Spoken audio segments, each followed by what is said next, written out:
আসসালামু আলাইকুম। অষ্টম শ্রেণীর প্রিয় শিক্ষার্থীবৃন্দ, আশা করছি তোমরা ভালো আছো। বাংলা ক্লাসে তোমাদের স্বাগত জানাচ্ছি। আমি Ayesha Begum, total school and college. প্রিয় শিক্ষার্থীবৃন্দ, আজকে আমি তোমাদের পাঠদান করব বর্ণের উপর। ধ্বনি ও বর্ণের প্রাথমিক কিছু আলোচনা এর আগের ক্লাসগুলোতে হয়ে গিয়েছে। তোমরা সেই ক্লাসগুলো অনুসরণ করবে। আজকের ধাপে আমি পড়াবো উচ্চারণ অনুসারে বর্ণের নামকরণ। তোমরা জানো যে আমাদের ধ্বনি বর্ণ ধ্বনি উচ্চারিত হয় কোথায়? আমরা কথা বলি কি যন্ত্রের সাহায্যে? বাকযন্ত্রের সাহায্যে।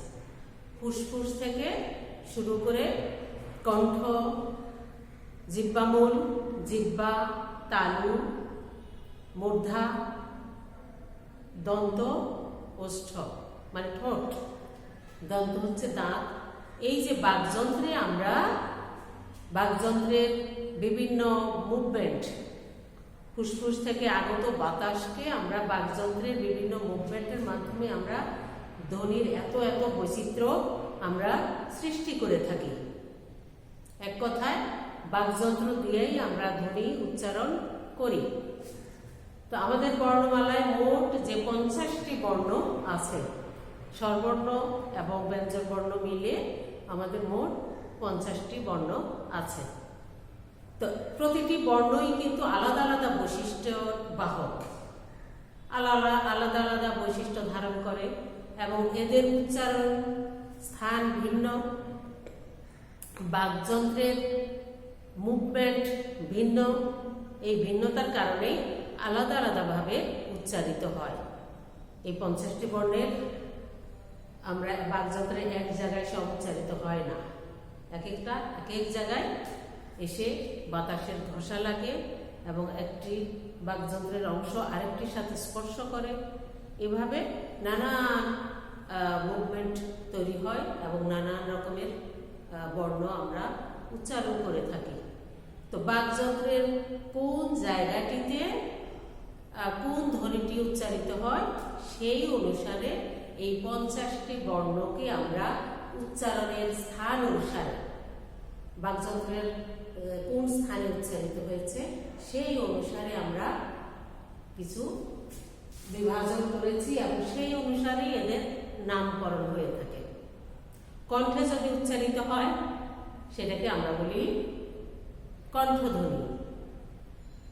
কণ্ঠ এবং জিহ্বামূল একই জায়গায়, জিহ্বার যে মূল অংশ আর কণ্ঠে অবস্থিত ওই একটা জায়গায় যে বর্ণগুলো উচ্চারিত হয় সেগুলো আমরা বলি কণ্ঠ। তালুতে যেগুলো উচ্চারিত হয় সেগুলো তালব্য বর্ণ। তো তোমাদের স্বরবর্ণ এবং ব্যঞ্জন বর্ণে দেখো একদম নিয়ম মাফিক সাজানো আছে। ক থেকে ম পর্যন্ত এর আগের ক্লাসে আমি আলোচনা করেছি। স্পর্শ বর্ণ ক থেকে ম পর্যন্ত 25টি বর্ণ এবং 5টি করে 5টি সারিতে, প্রত্যেকটি সারিতে 5টি বর্ণ এবং 5টি সারিতে আছে বলে 5 5 25 বর্গীয় আকারে সাজানো আছে বলে ক থেকে ম পর্যন্ত এই বর্ণগুলোকে আমরা বলি বর্গীয় বর্ণ। বাকযন্ত্রের কোনো না কোনো জায়গায় স্পর্শ করে বলে আমরা বলি স্পর্শ বর্ণ। আচ্ছা, যাই হোক, আজকে আমি যেটুকু পড়াবো সেটুকু হচ্ছে উচ্চারণের স্থান অনুসারে প্রত্যেকটি বর্ণের নামকরণ এবং শ্রেণী বিভাজন ও নামকরণ। তো দেখো, আমি বোর্ডে লিখে রেখেছি আমরা কয়টি ভাগে ভাগ করেছি। দেখো, 7টি ভাগে। উচ্চারণ অনুসারে বর্ণের নাম। এই বর্ণের নামকরণ আমরা অনেক কিছুর উপর নির্ভর করেই করে থাকি। উচ্চারণের বিধি অনুসারে, উচ্চারণের স্থান অনুসারে, প্রাণ অনুসারে, অল্প প্রাণ, মহাপ্রাণ, তারপরে অনুরণন, কণ্ঠের অনুরণন অনুসারে, ঘোষ অঘোষ, নানান শ্রেণী বিভাগ আছে। এর আগের ক্লাসগুলোতে কিছু কিছু পড়ানো হয়েছে। তো এত এত কিছুর উপর ভিত্তি করে যে শ্রেণী বিভাজন, তার একটাই আজকে পড়াবো, সেটি হচ্ছে উচ্চারণ অনুসারে বর্ণের নাম। কণ্ঠবর্ণ। কণ্ঠবর্ণ দেখো কি কি আছে। কণ্ঠ বা জিহ্বাবল, কণ্ঠের মধ্যেই আমাদের জিহ্বার গোড়ার অংশটুকু আছে, মানে জিহ্বার মূল অংশটুকু আছে। এই জন্য কণ্ঠ এবং জিহ্বামূলীয় একটি স্থান, এবং সেই স্থানে কোন কোন বর্ণগুলো উচ্চারিত হয়। আমরা জানি যে ক বর্গীয় বর্ণগুলি হচ্ছে কণ্ঠবর্ণ, মানে কণ্ঠে উচ্চারিত হয়। ক তোমরা উচ্চারণ করার সময় খেয়াল করবে, ক আমরা যখন উচ্চারণ করি, খ এগুলি কণ্ঠে উচ্চারিত হয়। তার মধ্যে দুটো স্বরবর্ণ আছে, স্বরেয়, স্বরেয়া, ক, খ, গ, ঘ, ঙ এবং ঘ। কয়টি বর্ণ এখানে গেল? 1 2 3 4 5 6 7 8টি বর্ণ। এই 8টি বর্ণকে আমরা উচ্চারণ করি আমাদের কণ্ঠে। বর্ণগুলো আরেকবার দেখে নাও। তাহলে এই যে অ এর নাম কি? কণ্ঠ বা জিহ্বামূলীয়। কণ্ঠ বা জিহ্বামূলীয় অ, আ, আর এই পাঁচটা তো তোমরা জানোই, এগুলি কণ্ঠবর্ণ। স্বরবর্ণ হচ্ছে প্রথম দুইটা, আর হচ্ছে হ। এগুলি হচ্ছে কণ্ঠবর্ণ, কণ্ঠ ও জিহ্বামূলীয় বর্ণ। মনে থাকবে তো প্রিয় শিক্ষার্থীবৃন্দ? একটু মনোযোগ দাও এবং লিখে লিখে প্র্যাকটিস করো, তাহলে তোমাদের কাছে মোটেই কঠিন মনে হবে না, খুব সহজে তোমরা শিখে ফেলতে পারবে। তারপর তালব্য বর্ণ। জিহ্বার আমরা এদিক থেকে শুরু করি, কণ্ঠ থেকে শুরু করি, তারপর ধাপে ধাপে আমরা ঠোঁট পর্যন্ত আসব। কণ্ঠের পরেই আছে তালু। তোমরা চেনো যে তালুর কোন অংশটি, আমাদের বাকযন্ত্রের কোন অংশটি তালু? সেটি হচ্ছে আমাদের জিহ্বার উপরের অংশটুকু। উপরের অংশটুকু হচ্ছে তালু। তো এই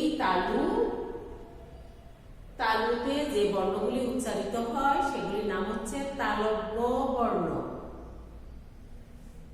ব্যঞ্জন বর্ণের দ্বিতীয় সারি, মানে স বর্গীয় বর্ণগুলোই হচ্ছে তালব্য বর্ণ। আমাদের বর্গের নাম তো এর আগেও আমি বলেছি, ক বর্গ, চ বর্গ, ট বর্গ, ত বর্গ, প বর্গ। হ্যাঁ, এই পাঁচটি হচ্ছে প্রথম বর্ণের নাম অনুসারে আমরা নামকরণ করে থাকি। স বর্গীয় বর্ণ হচ্ছে স এর সারির যে পাঁচটি, এগুলো কোথায় উচ্চারিত হয়? এগুলো উচ্চারিত হয় তালুতে। আর স্বরবর্ণের এই দুটা ই, এগুলি তালুতে উচ্চারিত হয়। বাতাসটা তালুতে স্পর্শ করে না। আমরা তো স্বরবর্ণ, আমরা জানি যে স্বরবর্ণগুলো ব্যঞ্জন বর্ণের মতো কোনো বাকযন্ত্রকে স্পর্শ করে না, একটা চাপ সৃষ্টি করে। তো রস্বই দীর্ঘই, মানে ব্যঞ্জন স্বরবর্ণের দ্বিতীয় এবং চতুর্থ বর্ণটির সাথে চ বর্গীয় বর্ণটি, পাঁচটি চ বর্গীয় বর্ণ পাঁচটি, তার সাথে আরো কয়েকটা যুক্ত হয়েছে, সেটি হচ্ছে অন্তস্থ জ, অন্তস্থ অ, তালব্য স। দেখো আমরা কিন্তু তালব্য স বলি, আমাদের তিনটা স আছে, তালব্য স, দন্ত স, মূর্ধন্য স। এই তিনটা তিন রকম নামকরণ হয়েছে কেন? কারণ হচ্ছে তিনটা তিন জায়গায় উচ্চারিত হয়। তালব্য স তালুতে উচ্চারিত হয়, মূর্ধন্য স মূর্ধায় উচ্চারিত হয়, আর দন্ত স দাঁতে উচ্চারিত হয়। আমরা কোনোটাকে বলি স, কোনোটাকে বলি স এর মতো উচ্চারণ করি। শ্রেণী, শ্রেণীতে আমরা কি লিখি? তালব্য স লিখি, এটা কি স এর মতো উচ্চারিত হয়, শ্রেণী। তো যেখানে যেখানে স এর মতো উচ্চারিত হয়, স সারিতে আমরা বসিয়ে দিলাম, ছ বর্গীয় বর্ণের সাথে আমরা বসিয়ে দিলাম, কারণ এই সটা হচ্ছে তালব্য স, তালুতে উচ্চারিত হয়। মনে থাকবে তো? আমরা নামেই তো রেখেছে তালব্য, মনে থাকবে না কেন?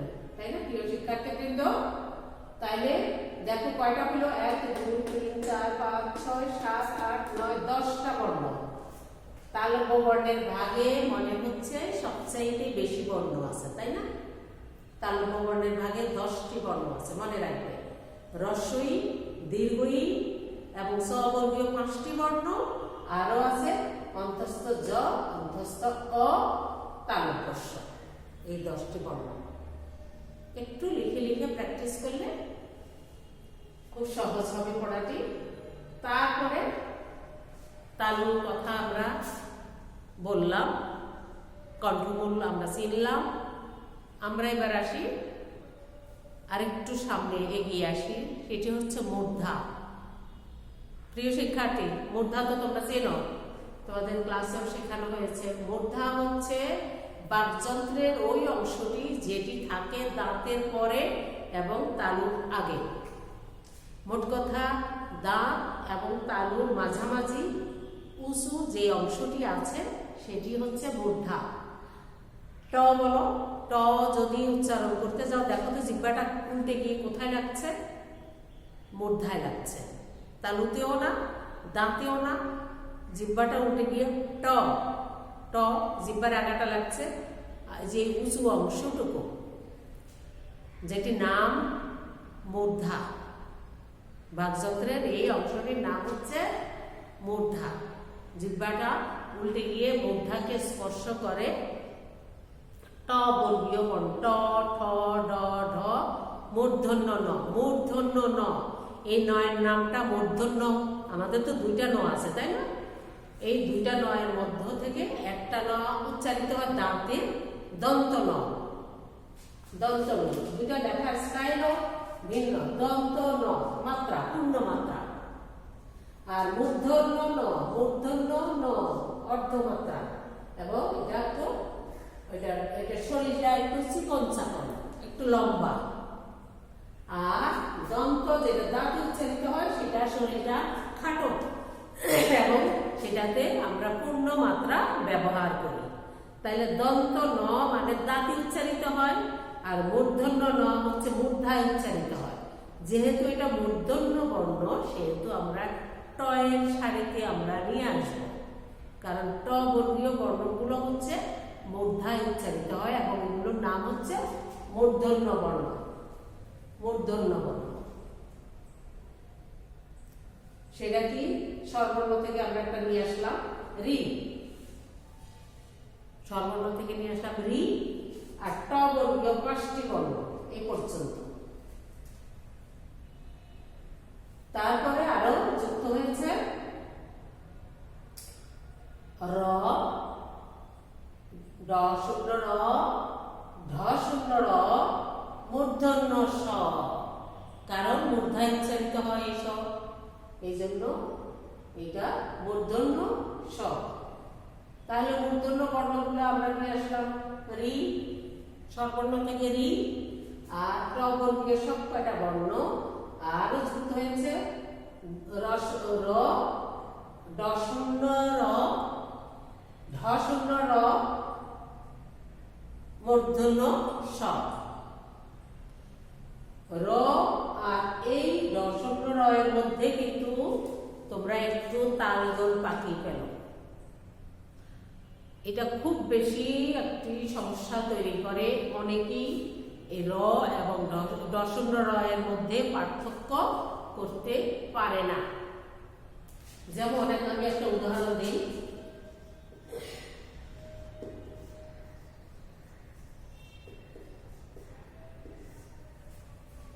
পয়ের সাথে র দিয়ে যেটি হয়েছে সেটি হচ্ছে পরা।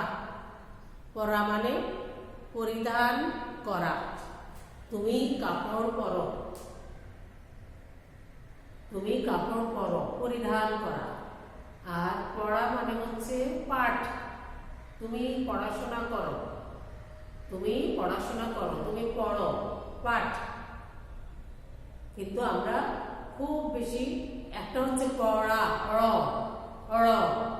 আর একটা হচ্ছে র। রটা হচ্ছে কম্পনজাত ধ্বনি। র অবশ্য 3টাই কম্পনজাত। এই তিনটাই কম্পনজাত। কারণ হচ্ছে আমরা যখন র র র জিহ্বাটা আমরা যখন র র ঢ শূন্য র এই তিনটা, এটা হচ্ছে মহাপ্রাণ। এটার বড় রূপ হচ্ছে ঢ ঢ ঢ শূন্য দিলে আমরা বিমূঢ় বিমূঢ়, এটি উচ্চারণ আরেক রকম। ড শূন্য র এবং আরেক ধাপ বেশি চাপ দিয়ে আমরা উচ্চারণ করি ঢ, বিমূঢ়। তো এইটা এইটা এই তিনটাই কম্পনজাত ধ্বনি। কারণ এই তিনটি বর্ণ উচ্চারণ করার সময় আমাদের জিহ্বায় কম্পনের সৃষ্টি হয়। র র আমাদের জিহ্বাটি কেঁপে ওঠে। তো পার্থক্য কি? আমরা পার্থক্যটা ভালো মতো বুঝে এই দুটি বর্ণকে ব্যবহার করব। কোথায় কোথায় র বসবে, কোথায় কোথায় ড শূন্য র বসবে। আমরা অনিয়ম আর করব না। আমরা দুটি পার্থক্য ভালো মতো বুঝে কোন শব্দে কোনটি ব্যবহৃত হয় সেভাবে আমরা ব্যবহার করব। আমরা র আর ড শূন্য র এর মধ্যে কোনো করব না, অপ্রয়োজনীয় এবং ভুল ব্যবহার আমরা করব না। এখন থেকে সেটি আমি দেখেছি যে অনেক বড় বড় মানুষও এই ভুলটি করে, এই দুটার মধ্যে পার্থক্য করতে পারে না। তোমরা এখন থেকে প্র্যাকটিস করো, তাহলে ইনশাল্লাহ তোমাদের এইটি আর ভুল হবে না। প্রিয় শিক্ষার্থীবৃন্দ, আমি আশা করছি হঠাৎ করে দেখলে মনে হচ্ছে পড়াটা খুব খুব জটিল। আসলে জটিল না, একটু বুঝে বুঝে পড়লেই পড়াটা ভালো মতো আয়ত্ত করতে পারবে। তাহলে মূর্ধন্য বর্ণের মধ্যে মূর্ধন্য মূর্ধা তোমরা শিখলে বাকযন্ত্রের কোন অংশটি মূর্ধা সেই জায়গায় যে বর্ণগুলো উচ্চারিত আমরা করে দেখি তো কয়টা, 1 2 3 4 5 6 7 8 9 10, এখানেও 10টা। আমরা তালব্য বর্ণেও 10টা পেয়েছি, মূর্ধন্য বর্ণেও আমরা 10টি বর্ণ পেয়েছি। ট বর্গীয় বর্ণগুলো তো মূর্ধন্য বর্ণ আমরা জানি, তার সাথে যুক্ত হয়েছে এই তিনটি র, এই তিনটি কম্পনজাত ধ্বনি। আর এটা তো নামেই পরিচয় মূর্ধন্য স। আর স্বরবর্ণ থেকে লিখেছি আমরা রি।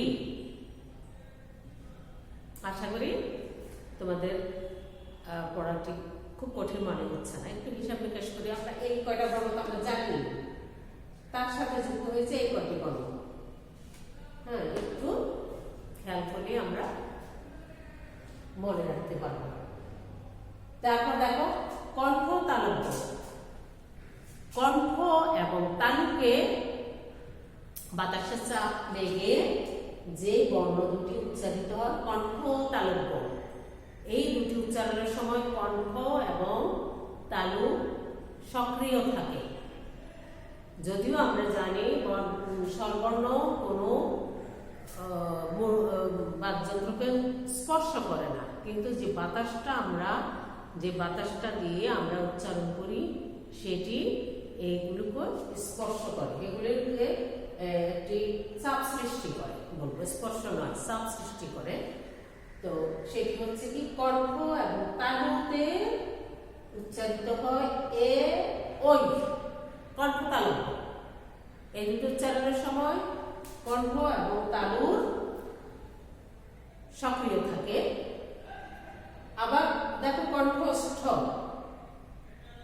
কণ্ঠ এবং ওষ্ঠ মানে ঠোঁট। ওষ্ঠ হচ্ছে এখানে দুটা, এখানে এই দুটা উচ্চারণের সময়ও দুটি বাকযন্ত্র সক্রিয় থাকে, সেটি হচ্ছে কণ্ঠ এবং ওষ্ঠ। কণ্ঠ এবং তালু, কণ্ঠ এবং ওষ্ঠ।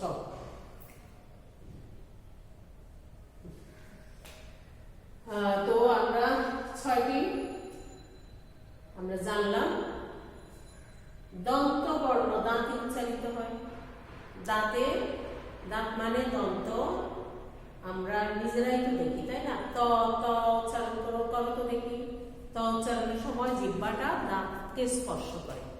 ত ঠ মানে ত বর্গীয় বর্ণ, এই পর্যন্ত হচ্ছে ত বর্গীয় বর্ণ, পাঁচটি। এই পাঁচটি ত বর্গীয় বর্ণ মানে হচ্ছে দন্ত বর্ণ, আমরা জানি, আগে থেকেই জানি। তার সাথে যুক্ত হয়েছে ল এবং স। এটা কি স? এটা দন্ত স। এই যে নামেই তো পরিচয়, এটা নামেই তো হচ্ছে দন্ত স, কারণ এইসব দাঁতে উচ্চারিত হয়। তাইলে দন্ত বর্ণ আমরা চিনি পাঁচটি, আর সাথে যুক্ত হয়েছে ল এবং তালব্য স। সেই কঠিন মনে হচ্ছে? আমরা আরেকটু দেখি, পড়াটা আরেকবার আমরা রিভাইজ করি।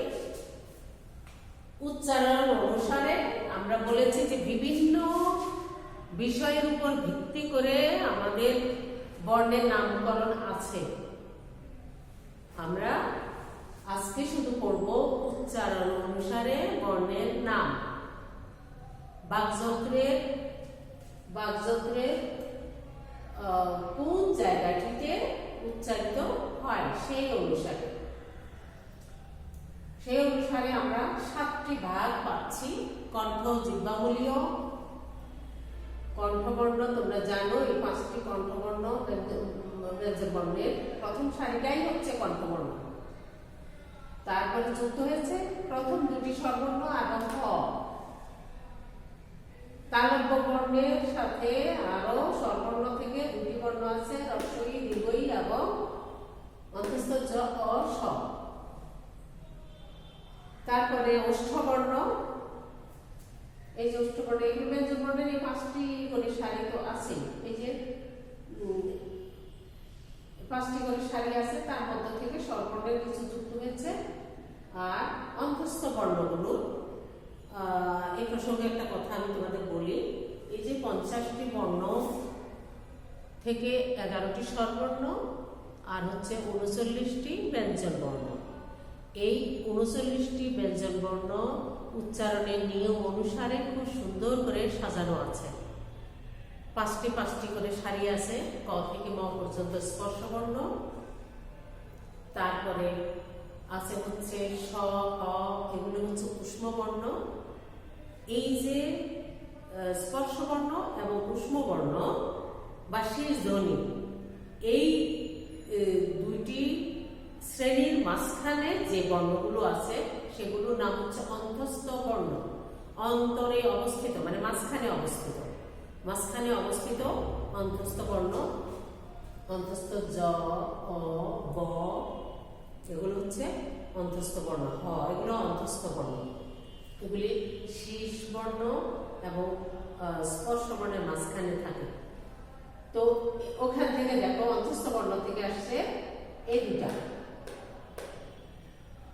অন্তস্থ জ, অন্তস্থ, এটার নামই হচ্ছে অন্তস্থ। অন্তস্থ জ পূর্ণমাত্রা, অন্তস্থ অ, এই 2টি কিন্তু তালুতে উচ্চারিত হয়, তালব্য বর্ণ। ওষ্ঠবর্ণ, এই ওষ্ঠবর্ণ সাথে স্বরবর্ণ এই 2টি যুক্ত হয়েছে। মূর্ধন্য বর্ণ সাথে রি, স্বরবর্ণ থেকে এনেছে রি, আর এখানে 3টি কম্পনজাত ধ্বনি 3টি, আর মূর্ধন্য স।